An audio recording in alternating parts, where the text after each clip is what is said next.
Welcome back to Line of Fire and our discussion of the Concerned Citizens Tribunal inquiry report into the recent killings in Gujarat. With me from the Bharatiya Janata Party, Rajya Sabha MP Balbir Punj, from the Congress Party, its spokesman and Supreme Court lawyer Abhishek Manu Singhvi, and from the tribunal itself, one of its most senior members and former Justice of the Supreme Court, P.B.Sawant. Gentlemen, let's start with what the Concerned Citizens Tribunal inquiry report has to say about Narendra Modi himself. I quote one of the sentences: "The facts mentioned in this report clearly establish that the Chief Minister Shri Narendra Modi is the chief author and architect of all that happened in Gujarat after the arson of February 27, 2002. Justice Sawant, what are these facts which establish this strong connection so unequivocally? The first fact is, immediately he came on the scene at 2 p.m. along with his minister, Mr. Ashok Bhatt. He decided in his own mind that this is an action of ISI agent, attributing it obviously to the minority. Can I interrupt? Your words were he decided in his own mind. How do you know? That is obvious from the fact that he wanted the dead bodies to be taken in the train itself to Ahmedabad, but he was restrained by the collector. He therefore decided to take it in a motorcade. In other words, thereafter, at 7:30 or so in the evening, he held a meeting of all his cabinet ministers as well as the police officers and the bureaucrats, gave instructions, firstly, that there will be a ban, which he had declared that there will be a state ban, and gave instructions that during the next 72 hours, police have to do nothing. There will be a reaction to the action of the minority community. This is the most important part of the tribunal report. In fact, this is para 1.7 of the chapter called State Complicity Police Behavior. Yes. Everything hinges on this.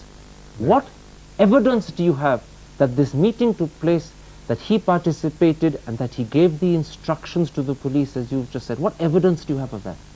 Two pieces of evidence. One is the insider coming and telling us. Can you name the person? We can't, because this is the evidence which is given in confidence. How do you know the insider is credible? I will tell you because why. He's anti-Modi, because he's anti-BJP.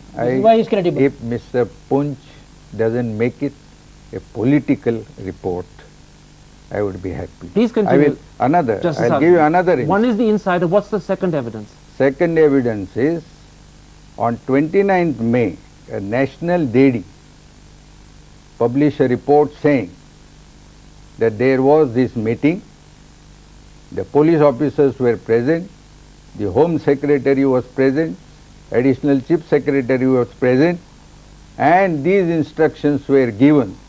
We pose a question.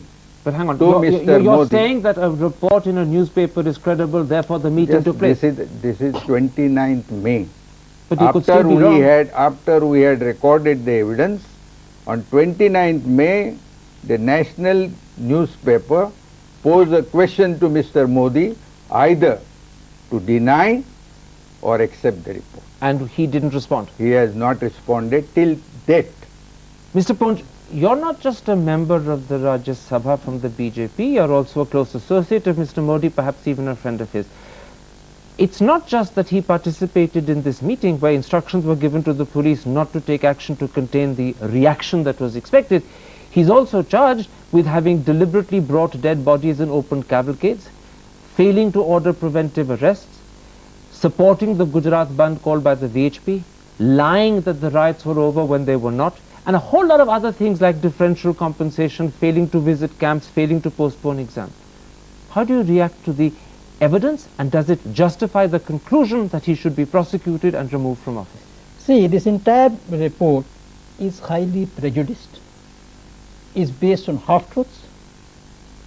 Just now the justice said that he blamed the ISI for the Godhra carnage. Now, for a chief minister, there were two ways of doing it. One popular perception was that the local Muslims had got organized, 1,500 of them, and they have burnt the train. If he blamed the ISI, he at least took off the heat from the local Muslims. So it was tactical. So it was tactical. It could be. So why should we find fault with that? That he blamed the ISI, and that in his own mind he had decided. I don't know how you can read somebody's mind.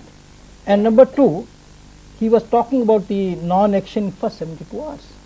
Unfortunately, this is not correct. In first 72 hours, sir, 100 people were shot dead in police firing. This is not record. About 80% of them were Hindus, because Hindus were the ones who were on the streets and reacting against it. So they were the natural victims to the police firing. So these facts establish the chief minister's bona fides? Is that what you're arguing? No. My argument is that this report is not based on facts. Okay. Because if it was based on facts, it will have also recorded that in the first 3 days, 30,000 people were arrested, and about 80% of them were Hindus. In other words, it's based on selected And not only facts. that, no, sir, I have to complete. Quickly. The meeting, he said, that report was published, and does he know that the chief secretary and the police officers mentioned that they attended the meeting, they were not even in town that day. Many of them were not, one of them was let me put that to Justice attending Sawant. a meeting in Delhi. They were not even in let town. Let him answer. If that is the case, that the police officers who were supposed to have attended the meeting on the evening of the 27th of February weren't even in town on that day, then surely your meeting doesn't stand up to scrutiny.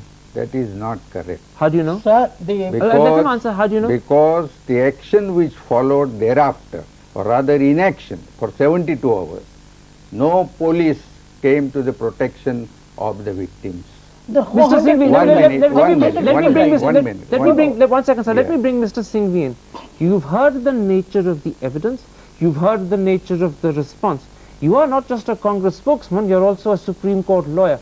It seems the justice's evidence is partly based on what he was told, which is technically hearsay, partly based on what he read, which is a newspaper report, which could or may not be right or wrong. It's also based on the fact that circumstantially there was no follow-up. Therefore, in his mind, this proves that instructions were given. Is this good evidence? May I say these are not the only circumstances. There are many telltale circumstances. No, as far as 2 ministers had taken possession of the police control room on the 28th, that is the next day, Ashok and they Bhatt were and I.K. Jadeja. Yes. But Now, as a lawyer, how would you respond? See, as far as Mr. Punj's reaction is concerned, it is entirely predictable. As far as the report is concerned, let us look at the totality. This report, the fundamental fallacy is to think of this report as a judgment by a criminal court. They don't claim to be a court delivering judgment. This is, look at the persons who were manning it. There were persons of unimpeachable integrity. There were judges, professors, social activists, social workers. Look at the evidence, more than 2,000, 3,000 documents collected. Look at the period of time, 10, 15 days in May. Look at the transparency, look at the procedure. They did a bona fide job of trying to collect information and to present it. Now it was free for anybody, it was free for those who speak for Mr. Punj or on behalf of Mr. Modi. It was open to anybody else to come, to participate, to put the point. But surely, Mr. Singhvi, you're evading my question. There's no doubt that these 2 volumes constitute monumental research and effort. There is no doubt that the gentlemen on the tribunal are people of the highest and unimpeachable integrity. Does that nonetheless mean that the findings are valid? But how does one impeach the findings? The findings are arrived at after spending days in open proceedings where people come, people give evidence. They are cross-examined by each of these 6 or 8 people. They are cross-examined. It is wrong to say they are not cross-examined. It is further open to anybody on anybody else's side to come and cross-examine. How else do you arrive at truths? Now kindly consider 2 things. I asked Mr. Punj, forget what happened immediately after Godhra. Let us ask 2 questions. At Godhra, can I interrupt you for a moment, because you're saying that how does one question the findings? Yes. You're saying that the findings are established by the process by which they came into record, by the cross-examination, by the research and the sincerity. However, let me read to you 2 sentences, Justice Sawant, from your report. The RSS, the VHP and its numerous affiliates and branches are committed to an ideology that militates against the principles that underpin the Indian Constitution. Another sentence. It's clear from its ideological orientation, utterances and activities that the Sangh Parivar is fundamentally opposed to the Indian Constitution. With those attitudes to the Sangh Parivar, no matter how meticulous you were in your research, are you not coloring your findings by what looks like bias? It can't be, because the ideology of the Parivar is known. It has not to be researched into.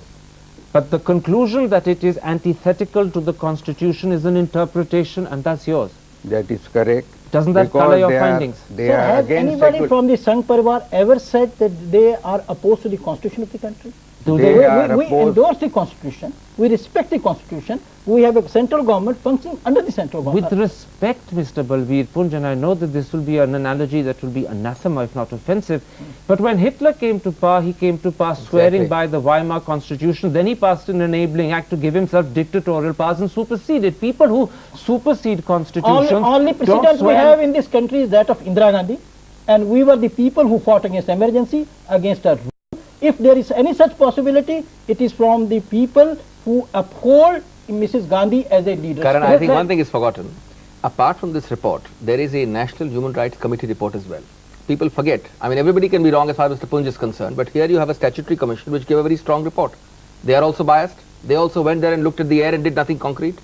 I asked two questions. In Godhra itself, number one, what was done to prevent Godhra? They knew innocent people were travelling in the train. How many prosecutions have they launched for the Godhra killings? Forget the aftermath of Godhra for a minute.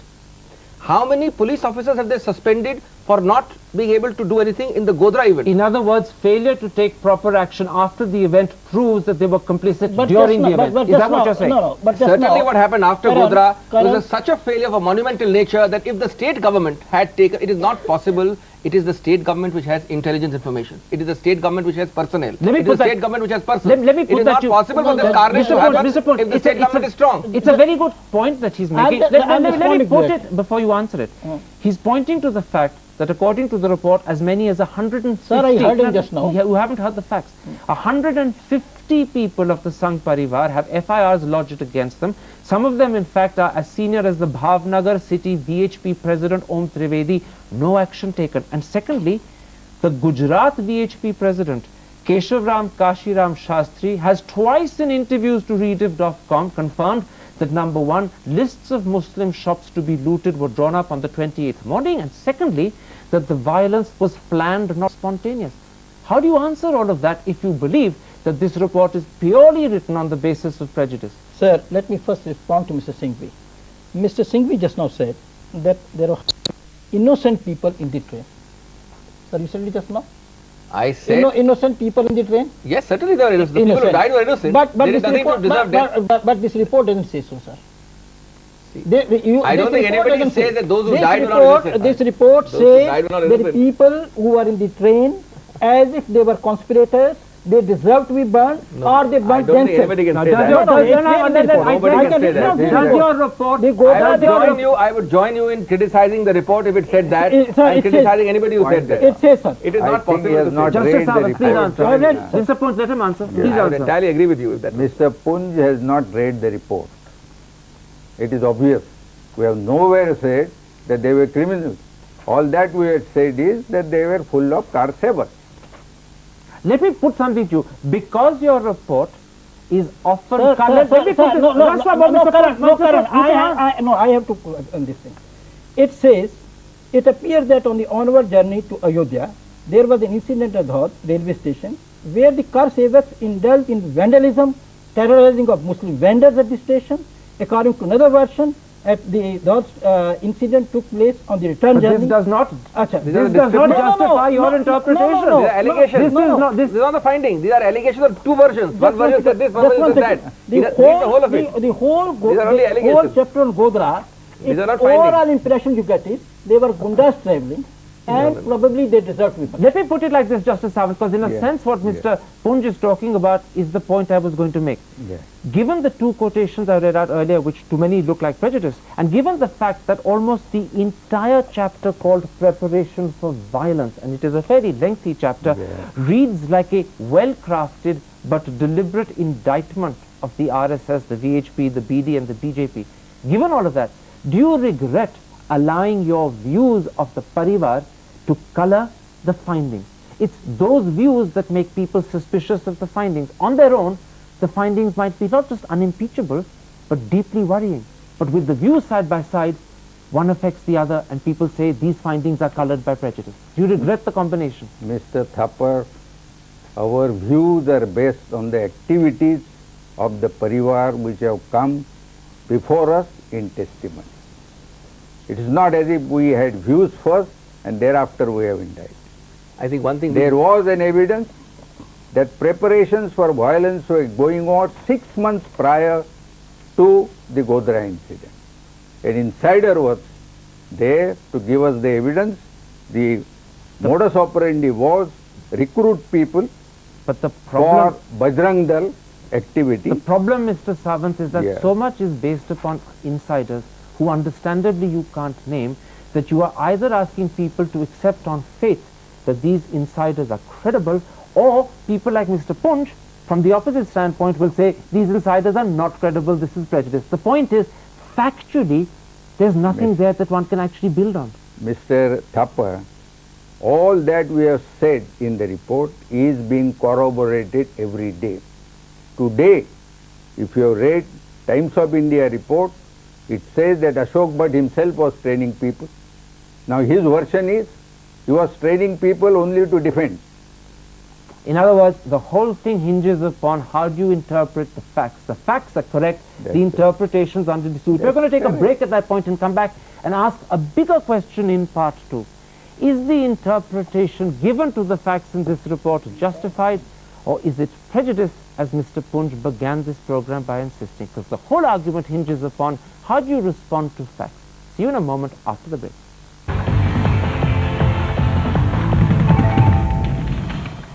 चल भाई जल्दी कर Welcome back to Line of Fire and our discussion of the Concerned Citizens Tribunal inquiry report into the recent and unfortunate killings in Gujarat. We were talking, gentlemen, about interpretations and facts. And the whole question raised by Mr. Punj is that the interpretation you give to the facts is always based on bias.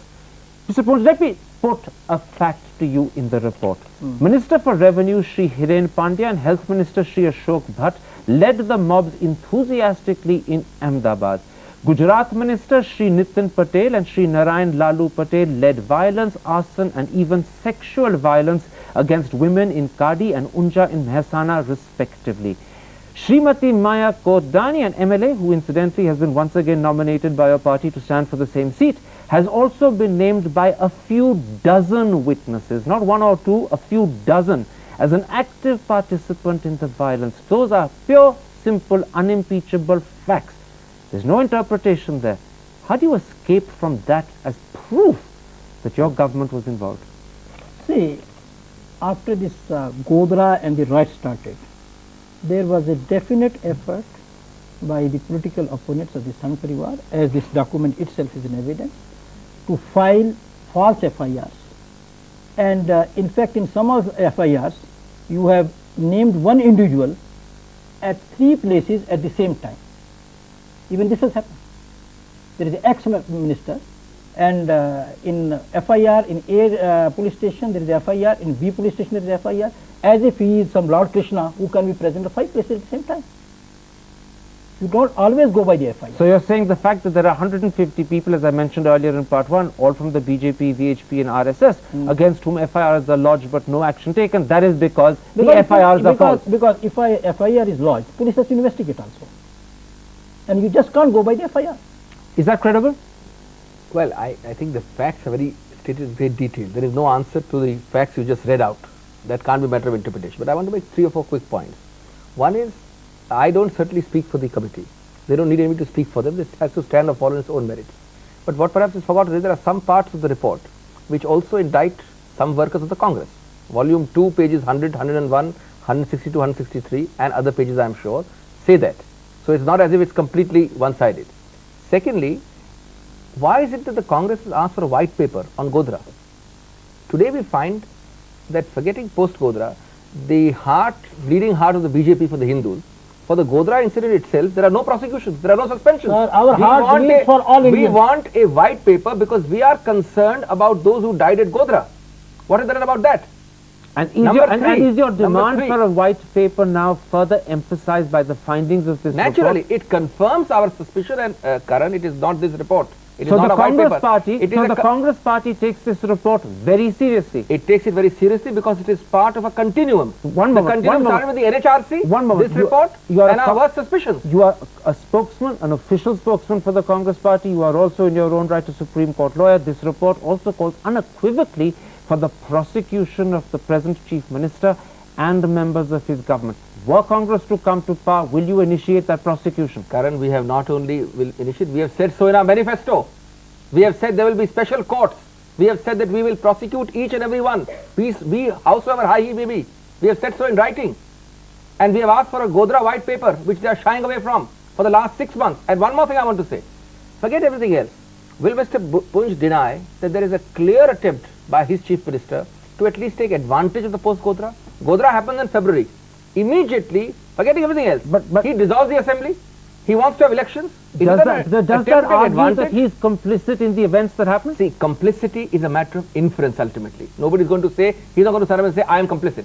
It's a matter of inference. Inferences are drawn from these facts. Justice Sawant, The totality of this shows Justice that. Sawant, the whole argument hinges, as we said at the end of part one, on how you interpret the facts, what weight you give them, and whether complicity can be argued as a corollary of those facts. Were these facts to be made available to you in a court of law when you were a Supreme Court justice? And I'm asking you a question as a former justice, not as a member of this tribunal. Would you have convicted? I will formulate a charge sheet and give the opportunity to the accused to defend himself on the facts. So in other words, you believe that even if you can't convict, these are sufficient to formulate a charge sheet? That is exactly Definitely. what we have said. Definitely. We have therefore said they should be prosecuted. Prosecution means the charge sheet will proceed. The accused will get an opportunity to defend himself on the facts. Mr. And how many Punj, prosecutors have they launched? Mr. Punj, yours is a party that prides itself on being a party with a difference. You believe in the highest ethical standards for the BJP. Given that some of the most eminent people in the country believe that there are charges that your Chief Minister should answer, will you take the first step, the unprecedented step, and say, yes, he'll face them? See, we have not even prosecuted Sonia Gandhi. There have been a number of allegations against her. And this entire document, as I said, is highly prejudiced, politically motivated, and I will respond to Mr. Singhvi's proposal to have a white paper on Godhra. It's a very interesting situation. When we started talking about Godhra, the allegation was that we were trying to take political advantage of it. We said, okay, we will not talk about Godhra. Let the country forget as a bad dream. When the VHP wanted to bring out a yatra, Election Commission said, no yatra, you should not discuss all these things. Now this tribunal brings out a report. It opens up all old wounds in a most gory fashion, and it's highly biased document. You see this picture, for example, Karan. This shows women dancing, and you see the next picture. You find Muslims in a terrible condition. As if the connection is as if these women are celebrating. No, I'm afraid that is an extremely exaggerated, if not unwarranted interpretation. No, Mr. Punj, you are an author and a journalist, and you know that in a book, just the simple fact that two pictures follow one after another is not a connection. No, it is not a connection, Mr. If there is no caption, Mr. Punj, that is not a connection. And we all know no, how Mr. you juxtapose. No, Mr. Punj, I'm afraid I have to stop it because even you with a smile on your face know that you're arguing and whistling in the wind. No, yes, sir. Let's move on. There are some very important recommendations in this, which I want very briefly to raise because we're running out of time. The report calls for a ban, an immediate ban on the Bajrang Dal and the VHP. Is that justified? I think there have been moments and recent moments when certainly it is justified. But my personal view is that bans tend to make martyrs out of undeserving persons. So politically it's uncalled for? Not politically only. Politically is uncalled for. Plus, I certainly do not want to make martyrs out of the Bajrang Dal and VHP. It's not just they deserve to be seen as they are. It's not just a question of making martyrs. Justice Sawant, you know that thrice in the 55 years since independence, the RSS has been banned, and all three occasions the courts have lifted the ban almost within a year and a half, sometimes much sooner. Given that, do you really want, as a former Justice of the Supreme Court to call for another ban that will be revoked?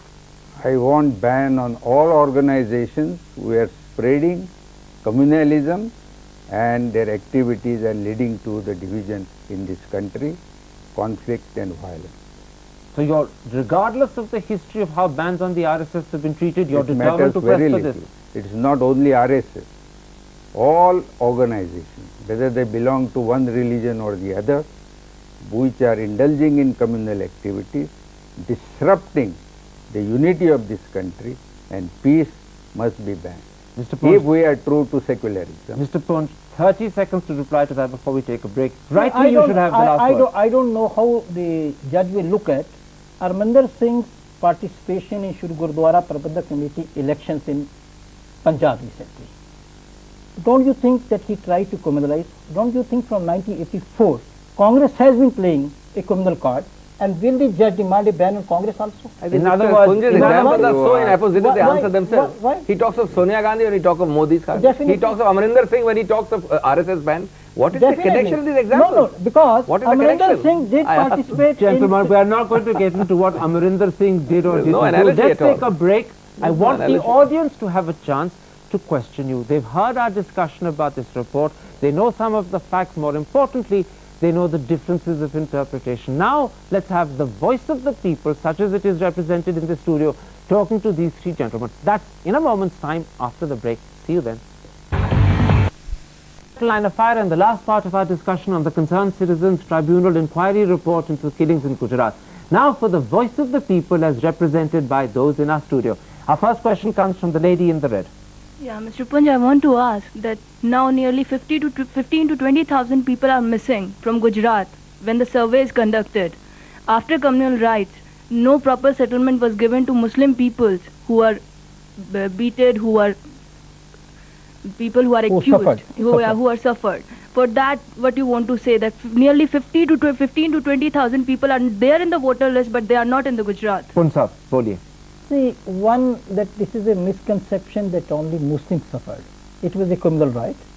About, there were 1 lakh Muslims who were there in refugee camps. There were 40,000 Hindus also. Unfortunately, this report has totally ignored that aspect. So let us remember, the communal right, innocent suffer. Whether it is a Hindu or a Muslim is not important. And you said about 15,000 or 20,000 people. Maybe some of them have died, one doesn't know. Maybe some of them has moved out of Gujarat, because in normal times also people do migrate out for jobs, to see their relatives. But I think the state must make every effort to locate them, and if some of them need rehabilitation, they must also be rehabilitated. Justice- And I promise on behalf of my party that the state government after this election, and we are sure to win, will do its utmost to ensure that all those people, innocents who have been displaced, they are located and brought back to their houses. Justice Sawant, the Indian Express all of 3 days ago published on its front page accounts of several people promised rehabilitation, promised money, who have not got any of the money. And now the excuse given is that because elections have been called for, it would be an infringement of the electoral code.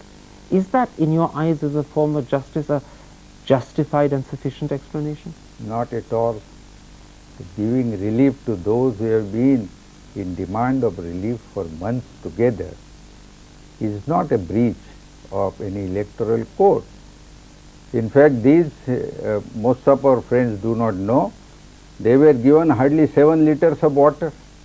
So in other words, the Ultimate- government is using the elections as an excuse to There is evade no relief. doubt. Incidentally, In model fact, the code of Chief co- Minister himself said that we are not supposed to give. The model code of conduct only says that you can't declare a new policy after it has come into force. But you can You continue with certainly all you one. can continue doing your relief work. Gentleman in the white Sir, shirt new with the policy. glasses. मेरा सवाल सिंघवी साहब से है कि जैसे पहले section में वार्ता हो रही थी कि आरएसएस पे बैन लग जाना चाहिए क्योंकि वो लॉज के अगेंस्ट जाते हैं, लेकिन तब क्या होता है जब आपकी अपनी पार्टी के एसएम कृष्णा जो कावेरी मुद्दे पर लॉज के अगेंस्ट जाते हैं, माननीय सुप्रीम कोर्ट के निर्देश का पालन नहीं करते हैं, उससे इसका क्या?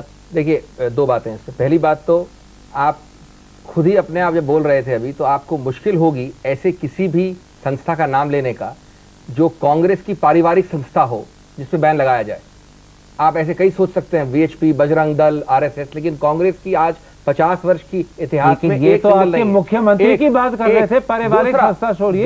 दूसरा मुख्यमंत्री में बैन नहीं लगाए जाते, ये कानूनी प्रश्न पूछ रहे थे। कानून है जिसके अंदर किसी संस्था को बैन लगाया जा सकता है। मुख्यमंत्री जी ने टेस्ट ऑफ फायर, सीता वाला टेस्ट ऑफ फायर किया है, वो कंटेम्प्ट के लिए उच्चतम न्यायालय ने उनको बुलाया था। उच्चतम न्यायालय निर्णय करेगा कि वो कंटेम्प्ट किया है कि नहीं। उच्चतम न्यायालय ने खुद ने सोच समझ के सुनवाई करके उनको उच्चतम न्यायालय के एक छोड़ा है। पुराने जस्टिस हमारे साथ ही बैठे हैं, justice Sawant. When a chief minister of a state, the executive head of authority, deliberately, blatantly and with repetition defies the Supreme Court, how should he be treated? That very bench thought he was in contempt of court. The court has taken action for contempt and it has also given its verdict on it. If the court is not satisfied, the court can also ask him to resign for having committed a breach of the Constitution. Comment on the moral position taken by Mr. Krishna. You've commented a lot on the morality of Mr. Narendra Modi. Yes. Comment on Mr. Krishna's morality. That was unconstitutional. There is no doubt about it. Gentleman in the blue shirt. मेरा प्रश्न पुंज साहब से है कि नरेंद्र मोदी साहब ने अपने चुनाव प्रचार में गोधरा के मुद्दे को जिस तरह से उछाल रहा है, और वाजपेयी जी ने और आपके पार्टी ने कहा कि मैं गोधरा के मुद्दे को अलग थलग रखूंगा, लेकिन मैं क्या पूछता हूं कि आतंकवाद से लड़ने में क्या मुसलमानों को अलग करके ही आतंकवाद से लड़ा जा सकता है? देखिए, आतंकवाद के खिलाफ जो लड़ाई है उसमें इस देश के सब नागरिकों का सहयोग अपेक्षित है। और जब मैं नागरिकों की बात करता हूं तो उसमें हिंदू, मुसलमान, सिख, ईसाई की बात नहीं है। और दूसरा, आपने गोधरा के बारे में कहा। देखिए, गोधरा से सारी समस्या शुरू हुई और बाद में हम पे ये आरोप लगा कि हम लोग गोधरा के मुद्दे को उछाल रहे हैं। अगर आप भारतीय जनता पार्टी का जो मैनिफेस्टो है गुजरात के चुनाव के संदर्भ में, तो उसमें गोधरा का नाम तक नहीं है। हम तो गोधरा का नाम नहीं लाना चाहते, परंतु ये हमारे जो मित्र हैं, खासकर कांग्रेस के, वो चाहते हैं कि गोधरा के विषय पर बात तो हो, ये आरोप लगाते रहें, पर हम अगर जब जवाब दें तो ये कहें कि ये गोधरा का मुद्दा उछाल रहे हैं। इनको आरोप लगाने का अधिकार होना चाहिए, पर हमको आरोप के जवाब में चाहे आपके मैनिफेस्टो में गोधरा का जिक्र ना हो, सर आपके जो मुख्यमंत्री हैं सवाई गोधरा के किसी और चीज की बात ही नहीं करते। दिन प्रतिदिन पिछले हफ्ते तक देखिए, हमने विकास की बात की है गुजरात में, हमने गुजरात की समस्याओं की बात की है। हम चाहते हैं कि गुजरात जो है वो देश का सबसे, जी अखबारों में तो छापा गया कि I cannot forget what happened in Gujarat and I cannot forget what happened in Godhra, and he's determined to remind the country to our dying day. I think no Indian should forget what happened in Godhra, but it should not be allowed to be politicized. A very last question, gentleman in the grey. I would like to ask Mr. Singhvi, what is the Congress stand with respect to raising the Godhra issue in the elections? Whether they would like the BJP to raise this issue or not? Because you said that let him the answer, Congress will prosecute those people responsible for Godhra. Let him Why answer. Let him allow answer. them to express their views in the let him elections answer. too? We're running out of time. The fallacy is that there are two aspects of the Godhra issue. The Godhra issue is not taboo in being raised by mentioning the word Godhra. When we ask for a white paper on Godhra, we're not raising the Godhra issue. We are asking for an expression from the government. When we ask that prosecution will be filed, थोड़ी चालाकी कर रहे हैं आप। No, थोड़ी what चालाकी कर रहे अगर हैं। This is definite sleight of hand. जिस प्रकार से मोदी जी ने दिन प्रतिदिन पिछले 6 महीने से गोधरा को एक्सप्लॉइट किया है, वो गलत है, वो रुकना चाहिए। हमने कब एक्सप्लॉइट किया गोधरा को? वो बोलते हैं हर दिन कितने लोग मर गए, आप लोगों ने मारा, मुशर्रफ की औलाद 6 से 25, ये शब्द होते हैं गोधरा को एक्सप्लॉइट करने वाले।